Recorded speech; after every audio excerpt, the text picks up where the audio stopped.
Breaking the law of the jungle. The third piece of good news is that wars too are disappearing. Throughout history, most humans took war for granted, whereas peace was a temporary and precarious state. International relations were governed by the law of the jungle, according to which even if two polities lived in peace, war always remained an option. For example, even though Germany and France were at peace in 1913, everybody knew that they might be at each other's throats in 1914. Whenever politicians, generals, business people and ordinary citizens made plans for the future, they always left room for war. From the Stone Age to the Age of Steam, and from the Arctic to the Sahara, every person on Earth knew that at any moment the neighbors might invade their territory, defeat their army, slaughter their people and occupy their land. During the second half of the 20th century, this law of the jungle has finally been broken, if not rescinded. In most areas, wars became rarer than ever. Whereas in ancient agricultural societies human violence caused about 15% of all deaths, during the 20th century violence caused only 5% of deaths, and in the early 21st century it is responsible for about 1% of global mortality. 22 In 2012 about 56 million people died throughout the world, 620,000 of them died due to human violence. War killed 120,000 people, and crime killed another 500,000. In contrast, 800,000 committed suicide, and 1.5 million died of diabetes. 23 Sugar is now more dangerous than gunpowder. Even more importantly, a growing segment of humankind has come to see war as simply inconceivable. For the first time in history, when governments, corporations and private individuals consider their immediate future, many of them don't think about war as a likely event.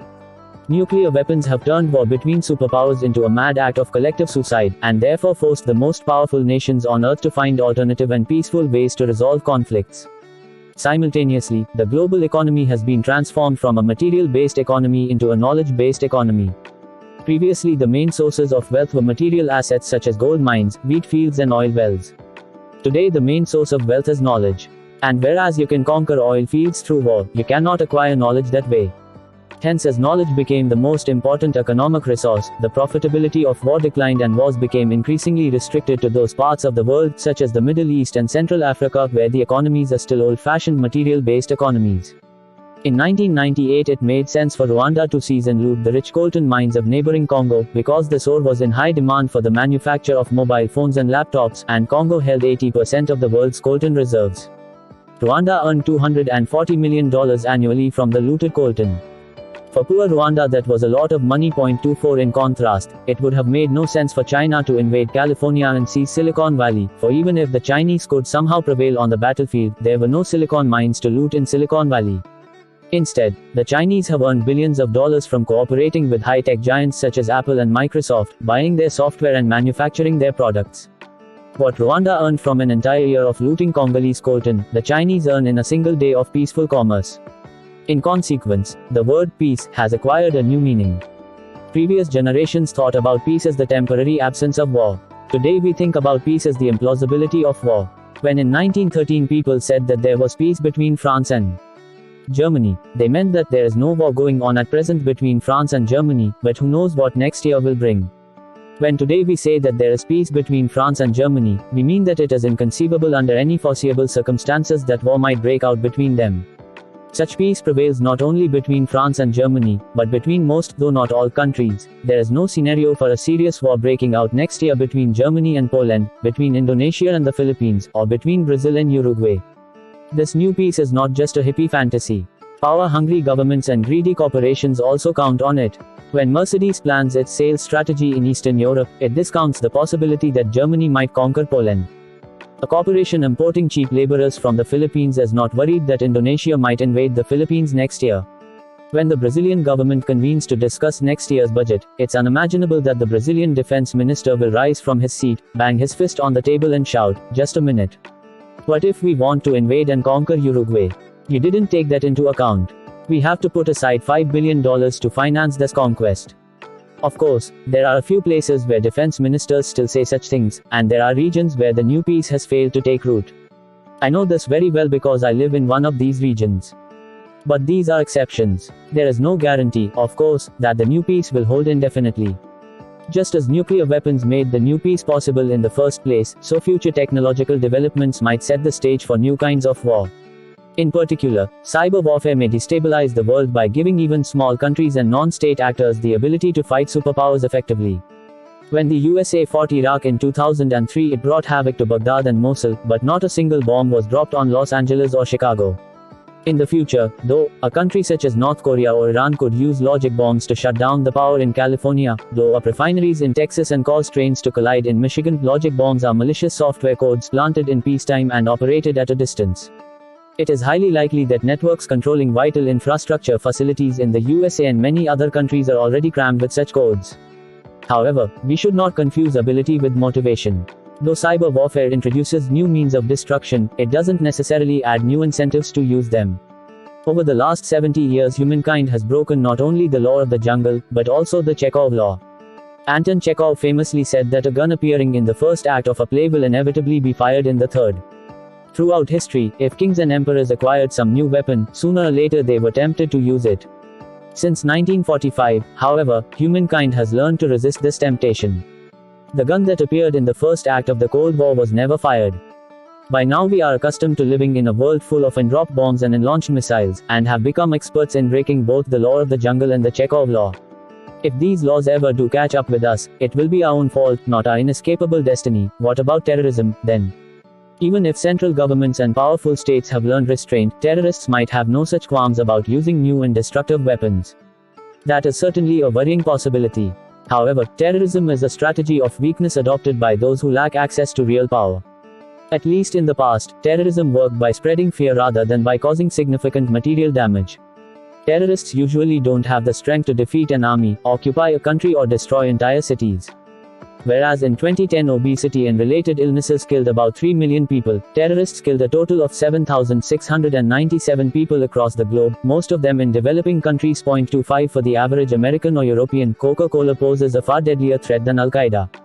How, then, do terrorists manage to dominate the headlines and change the political situation throughout the world? By provoking their enemies to overreact. In essence, terrorism is a show. Terrorists stage a terrifying spectacle of violence that captures our imagination and makes us feel as if we are sliding back into medieval chaos. Consequently, states often feel obliged to react to the theater of terrorism with a show of security, orchestrating immense displays of force, such as the persecution of entire populations or the invasion of foreign countries. In most cases, this overreaction to terrorism poses a far greater threat to our security than the terrorists themselves. Terrorists are like a fly that tries to destroy a china shop. The fly is so weak that it cannot budge even a single teacup. So it finds a bull, gets inside its ear and starts buzzing. The bull goes wild with fear and anger, and destroys the china shop. This is what happened in the Middle East in the last decade. Islamic fundamentalists could never have toppled Saddam Hussein by themselves. Instead, they enraged the USA by the 9/11 attacks, and the USA destroyed the Middle Eastern china shop for them. Now they flourish in the wreckage. By themselves, terrorists are too weak to drag us back to the Middle Ages and re-establish the jungle law. They may provoke us, but in the end, it all depends on our reactions. If the jungle law comes back into force, it will not be the fault of terrorists. Famine, plague and war will probably continue to claim millions of victims in the coming decades. Yet they are no longer unavoidable tragedies beyond the understanding and control of a helpless humanity. Instead, they have become manageable challenges. This does not belittle the suffering of hundreds of millions of poverty-stricken humans, of the millions felled each year by malaria, AIDS and tuberculosis, or of the millions trapped in violent vicious circles in Syria, the Congo or Afghanistan. The message is not that famine, plague and war have completely disappeared from the face of the earth, and that we should stop worrying about them. Just the opposite. Throughout history, people felt these were unsolvable problems, so there was no point trying to put an end to them. People prayed to God for miracles, but they themselves did not seriously attempt to exterminate famine, plague and war.